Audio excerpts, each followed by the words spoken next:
ओं सर्वमंगलमंगले शिवे सर्वार्थसाधिके शरण्ये त्र्यंबके गौरी नारायणी नमस्तुते। सृष्टिस्थिति विनाशानंग शक्तिभूते सनातनी गुणाश्रय गुणमये नारायणी नमस्तुते। जय बड़ मायर जय, जय महादेवी महामायर जय। प्रत्येकेर जीवन सुंदर और आनंदमय होक, प्रत्येके सुखे खुशिते शांतिते एवं दूधे भाते थाकुन। श्री श्री पद्मावती माय बड़ मायर निकट এই प्रार्थना करी। আপনারা দেখছেন জ্যোতিষাচার্য পরিতোষদের এই জ্যোতিষ চ্যানেল, যেখানে শুধুমাত্র গোচর সম্পর্কে অবহিত করা হয় বা আলোচনা করা হয়। কারোর পার্সোনাল ছকের এখানে বিচার করা হয় না। প্রত্যেকের নিজের জন্মকুণ্ডলী বার করবেন, যারা দেখতে শিখেছেন বা জানেন সেখানে কীরকম আছে সেটাই হচ্ছে প্রথম প্রাধান্য। মহাদশা অন্তর্দশা দেখবেন এবং বর্তমান সময়ে যে গোচর যেটা বলছি সেটাকে মেলাবেন। গোচর হচ্ছে গিয়ে এই সমস্ত যত মানুষ আলোচনা করেন জ্যোতিষে, বেশিরভাগটাই হচ্ছে গিয়ে গোচর, অর্থাৎ কোনো গ্রহ স্থান পরিবর্তন করলে, নক্ষত্র পরিবর্তন করলে, অথবা যোগসূত্র তৈরি করলে, এরকম ধরনের নানা কিছু ব্যাপার থাকে। পঞ্চম নবম কানেকশন, সপ্তম সমসপ্তম কানেকশন, এরকম প্রচুর কিছু আছে যে যোগগুলোর কথা বা যে রাশিচক্রের অবস্থান অনুযায়ী যে কথাগুলো তুলে ধরা হয় সেগুলো আজকেও ধরা হবে। সেটি হচ্ছে কুম্ভ রাশির জাতক জাতিকাদের আপনাদের এই বৃহস্পতি এবং শুক্র, বুধ এবং শুক্র দুটি গ্রহ একত্র হতে চলেছে, অর্থাৎ সংযোগ বা মিলন হতে চলেছে। কোথায়? আপনার কুম্ভ রাশি থেকে গুনুন। যারা জন্মকুণ্ডলী খুলবেন তাদেরকে বলছি যে কুম্ভ রাশি থেকে 1 ধরতে হবে, 1, মীন 2, মেষ 3, বৃষ 4, তারপর হচ্ছে মিথুন 5, ষষ্ঠ হচ্ছে গিয়ে আপনার কর্কট। এই কর্কটে বুধ বসে আছে, এখানে বর্তমানে রবিও আছে, রবি সরে যাবে। বুধ বক্রতা ছেড়েছে 11 তারিখে। এবারে শুক্র 20 তারিখ রাত্রি, 20 আগস্ট সে রাত্রিবেলায় 1:20 নাগাদ এই কর্কটে প্রবেশ করবে।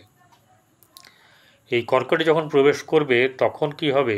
এই শুক্র এবং বুধের যে সংযোগ সেটা হচ্ছে লক্ষ্মী নারায়ণ যোগ। এই লক্ষ্মী নারায়ণ কথাটার অর্থে এটাই বোঝা যাচ্ছে যে জগৎ পালনকর্তা শ্রীহরি বিষ্ণু বা নারায়ণ, আবার অপরদিকে মা লক্ষ্মী, ধনলক্ষ্মী। তো দুজনের সংযোগে মানুষের জীবনে সুন্দর মুহূর্ত, সুন্দর সময় আসার সম্ভাবনা। কিন্তু কুম্ভ রাশির জাতক জাতিকাদের পক্ষে এই শুক্র এবং বুধ কি তাদের ফল দিতে পারবে কি পারবে না, সুবিধে অসুবিধে সব আপনাদের সামনে তুলে ধরব এবং আপনাদের সামনে তুলে ধরে যেটুকু বিচার করে আপনাদেরকে বলার অবশ্যই তুলে ধরব এবং সেটা জ্যোতিষ মতে যেটা হওয়ার সেটাই আমি কিন্তু এখানে তুলে ধরব। কারণ মনের মতন করে বলবো না, পারবও না। যারা সাবস্ক্রাইব করেননি তারা সাবস্ক্রাইব করবেন, পাশে থাকা বেল আইকনে ক্লিক করে অল বটমে প্রেস করবেন, সঙ্গে থাকবেন। আর যারা দেখাতে চান, পরামর্শ নিতে চান, তারা ভালো ভালো জ্যোতিষী চারিদিকে আছে, স্বনামধন্য সুখ্যাতি সম্পন্ন, ঠিক আছে, প্রচুর মানুষ ভালো ভালো জ্যোতিষী আছেন। তাদের কাছে দেখিয়ে পরামর্শ নিয়ে আপনারা এগিয়ে চলুন। আমার একটাই লক্ষ্য বা একটাই আমার ইচ্ছে, সেটা হচ্ছে গিয়ে আপনার ভালো হোক, ঠিক আছে? তার মানে নয় যে আমাকেই দেখাতে হবে। আমি দেখি সব কিছুই করি, কিন্তু আমি বলবো আপনারা তাদেরকে দেখান যারা অনেক হাই লেভেলে আছে। যাই হোক, আমি কিন্তু যে হাই লেভেলে থাকুক আর যাই থাকুক, এখানে কোনো মিথ্যা কথা বলে আপনাদের কাছ থেকে ভিউজও নিতে চাই না। যেটা ধরবো তুলে ধরবো। কুম্ভ রাশি, কুম্ভ রাশির জাতক জাতিকাদের শুক্র এবং বুধ। শুক্র হচ্ছে গিয়ে চতুর্থপতি এবং শুক্র হচ্ছে গিয়ে নবমপতি। তাই চতুর্থপতি এবং নবমপতি, কেন্দ্রপতি এবং কোণপতি যদি কোনো একই গ্রহ হয় তাহলে সে রাজযোগের ফল লাভ করে। রাজযোগ হচ্ছে গিয়ে তার রাজার মতন, রাজা না হলেও তার চালচলন, তার ঠাটবার, তার আর্থিক অবস্থা, তার মধ্যে অনেক কিছু শুভ জিনিস আসে বা শুভ সুখ ভোগ করতে পারে। আর বুধ হচ্ছে গিয়ে আপনার পঞ্চমপতি এবং হচ্ছে অষ্টমপতি। তাহলে বুধ পঞ্চমপতি হিসাবে শুভ, অষ্টমপতি হিসাবে কিন্তু অশুভ। কিন্তু এটাও বলি, বুধ অষ্টমেও কিন্তু আপনাকে শুভ ফল প্রদান করে থাকে। ঠিক আছে, অষ্টমেও কিন্তু বুধ শুভ ফল প্রদান করে থাকে। এবারে জেনে নেব, শুক্র হচ্ছে গিয়ে সমস্ত সুখভোগের কারক। ভোগ, বিলাসিতা, আনন্দ, রোমান্স, রোমান্টিকতা, প্রেম, ভালোবাসা, শিল্প, তারপরে আপনার আকর্ষণ, এরকম নানা ধরনের কোনো কিছু, সব কিছু কিন্তু শুক্রের মধ্যে আছে। শুক্র আছে বলে আজকে আমাদের এত আশা, তাই না?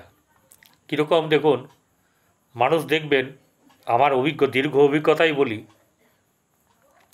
মানুষ ছোট্ট একটা ব্যাপারে নিয়ে আসে, তার ওটাই প্রধান জানার জন্যে।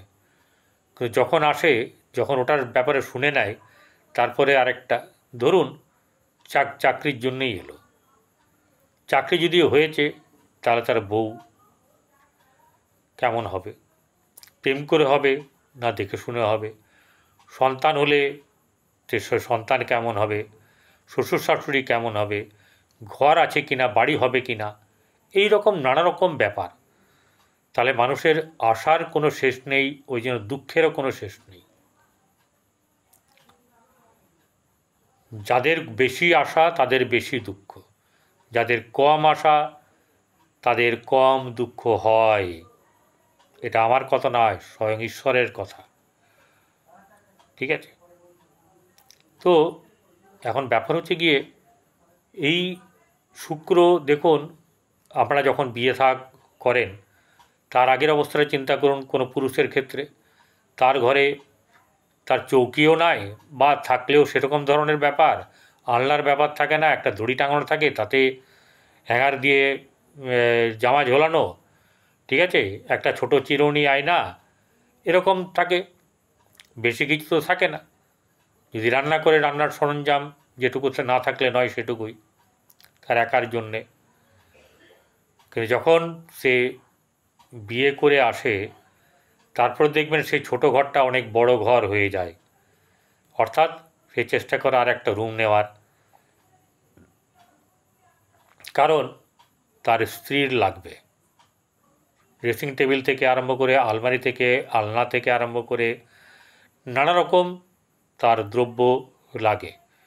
সব কিছু কিন্তু তাকে সাজিয়ে তোলার জিনিস, সাজিয়ে দেওয়া, সাজিয়ে রাখা, সৌন্দর্য, সব কিছুই কিন্তু সেখানে তার নারীকে কেন্দ্র করে হয়। তাহলে এহেন অবস্থায় এই শুক্র বিবাহেরও কারক গ্রহ। এই শুক্র সমস্ত কিছু জীবনের সৌন্দর্য সুখের কারক গ্রহ। ভোগ বিলাসিতা, শারীরিক সুখ, মানসিক সুখ, সমস্ত কিছু এর মধ্যে নিহিত আছে। তো শুক্র চতুর্থপতি হওয়া মানেই হচ্ছে গিয়ে আপনার গৃহ সম্পর্কিত ব্যাপার, সেটি কিন্তু শুভ হবে। আপনার যে গৃহটা দেখতে বেশ, যেটুকুই জিনিস থাকুক পরিপাটি থাকবে, যাদের শুক্র বেশ চতুর্থে বসে আছে, ঠিক আছে, তাদের ক্ষেত্রে দেখবেন তাদের গৃহ সাজসজ্জা পরিপূর্ণ। এবং সবচেয়ে বড় কথা হচ্ছে যে আপনাদের বাড়িতে যেই ঢুকুক আসুক, বসে শান্তি পাবে, আনন্দ পাবে, সুখ পাবে। আপনাদের বাড়িতে খাওয়া দাওয়া করেও সুখ পাবে, আনন্দ পাবে। এরপরে যে আপনার ভাগ্যভাব, সে ভাগ্যভাবের অধিপতি হচ্ছে শুক্র। শুক্র ভাগ্যভাবে শুভ ফল দিতে পারে না। সেটা হচ্ছে যে আপনার রাশিচক্রে যখন জন্মকুণ্ডলিতে লগ্ন সাপেক্ষে শুক্র নবমে কিন্তু শুভ নয়। কারণ একটা বলে দিই, সেটা হচ্ছে সেটা বৃহস্পতির ঘর, রাশিচক্রের নবম ভাব ধনুরাশি। তাহলে বৃহস্পতির ঘরে শুক্র কখনো শুভ ফল দিতে পারে না, বিশেষ করে ভাগ্যের জায়গা তো দিতেই পারে না। কিন্তু অন্য জায়গায় দেবে, যেখানে বৃহস্পতি আরেকটি ঘর আছে মীন রাশি, সেখানে শুক্র তুঙ্গ হয়। কিন্তু এখানে ভাগ্যের জায়গাতে শুক্র দেবে না। কিন্তু এখানে কথা হচ্ছে যদি আপনার বর্তমানে আসতো তাহলে সেইভাবে বিচার হতো। কারণ হচ্ছে গিয়ে গোচর বিচারে একটা জিনিস হচ্ছে যে যেভাবে বসে থাকবে যে গ্রহ, সেই গ্রহ সেখানে সেইভাবের ফল দান করবে। এখানে শুক্র বসে আছে ষষ্ঠভাবে, চতুর্থপতি এবং ভাগ্যপতি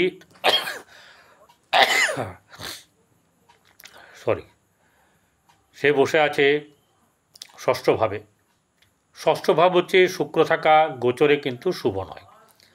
শত্রু বৃদ্ধি হয় আপনার কথায়, ব্যবহারে, আচার আচরণে, বা কোনো রকম কারণে অকারণে শত্রু বৃদ্ধি হওয়ার সম্ভাবনা থাকবে। এই শত্রু বৃদ্ধি হওয়া মানেই কিন্তু আপনার যত রকম ধরনের গণ্ডগোল তৈরি হবে। অর্থাৎ আপনার কাজে বাধা, মানসিক চিন্তা, নানা রকম বিষয় ব্যাপারে হ্যাম্পারিং হবে।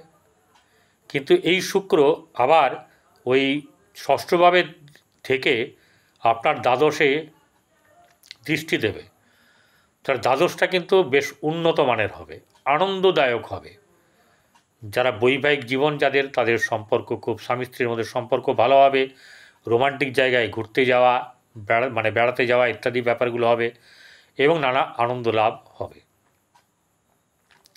বুধ পঞ্চমপতি। পঞ্চমপতি হিসাবে হচ্ছে গিয়ে সন্তানের জায়গা, প্রেমের জায়গা, আপনার আকর্ষণের জায়গা, তারপরে আপনার এখানে প্রতিভার জায়গা, এরকম বহু কিছু আছে। সেখানে অধিপতি বুধ সে বসে আছে ষষ্ঠভাবে। বুধ পঞ্চমের থেকে ষষ্ঠভাবে শুভ ফল দেয়। তা আগে বলে নিই, পঞ্চমের ব্যাপারটা বললাম। এবারে বলবো আপনাকে হচ্ছে গিয়ে অষ্টম ভাব। অষ্টম ভাব মানে হচ্ছে গিয়ে খারাপ, অশুভ, এগুলো আমরা জানি। কিন্তু একটা কথা বলি, সব ভাবেই 12টা ভাবের মধ্যে সব এখানে শুভও আছে যেমনি অশুভও আছে, প্রত্যেকটি করে শুভ অশুভ দুই আছে। গ্রহ যদি শুভ থাকে শুভ ফল দান করবে, গ্রহ যদি অশুভ থাকে অশুভ ফল দান করবে। আর অশুভ গ্রহ যদি অশুভ স্থানে থাকে তাহলে আমাদের সনাতন জ্যোতিষ বা বৈদিক জ্যোতিষ মতে বলা হয়, বা পরাশরীয় মতে বলা হয়, খারাপ অশুভ গ্রহ অশুভ স্থানে থাকলে শুভ ফল প্রদান করে, যদি শুভ ফল না দিতে পারে অশুভ দেবে না। এই বুধ অষ্টমভাবে অধিপতি হয়ে সে ষষ্ঠভাবে আছে, দুটোই কিন্তু খারাপ। কিন্তু একটা কথা বলি, এখানে ষষ্ঠভাবে বুধ বসে থাকা মানে আপনার কিন্তু কোনো জায়গা বা জমি এরম ধরনের কোনো কিছু হওয়ার সম্ভাবনা থাকবে।